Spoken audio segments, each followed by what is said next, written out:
Уровень безработицы по Гагаузии составляет около 1%. При общей численности населения 170 тысяч. Об этом заявила заместитель начальника агентства занятости населения Ирина Кара. Она отметила, что не все безработные в автономии официально зарегистрированы в агентстве. По Гагаузии у нас сейчас на 1 февраля было 1161 человек. Вообще же с начала года по Гагаузии зарегистрировано 217 человек. В том числе в Камрате 83 человека в январе месяце обратилось к нам. Однако по статистическим данным и анализам Центра по правам человека этот процент значительно выше. Согласно последних анализов, которые проводились непосредственно как Центром по правам человека, так и юридической клиникой Камрат, было зафиксировано, что безработица, явная безработица на территории Гагаузии составляет максимум до 10%.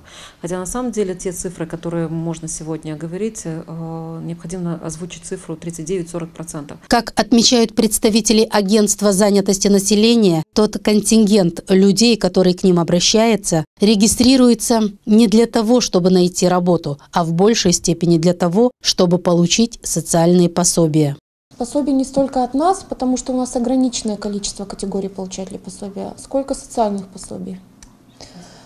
Пособия по безработице положены только тем, кто за последние 2 года на момент обращения в агентство имеет стаж не менее 9 месяцев страховой, который официально подтверждается. Подтверждается кассой социального страхования, подтверждается работодателем. Для того, чтобы подобрать квалифицированных работников, предприятиям необходимо поставить в известность агентство занятости о появлении вакантных мест. Однако зачастую эта связь между предприятиями и агентством занятости отсутствует. Так, в соответствии с законом о защите об агентстве занятости, фактической занятости населения, необходимо, чтобы каждое предприятие, которое объявляет какие-то рабочие места вакантными, в обязательном порядке извещало об этом агентство занятости населения.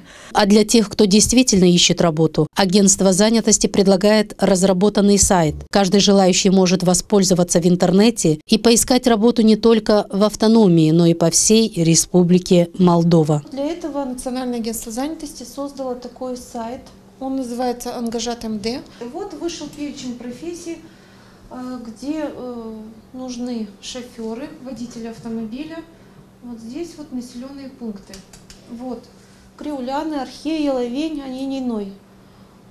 Камрата здесь нет, Вулканеш, Чедрунги нет. Сейчас у нас не требуются водители.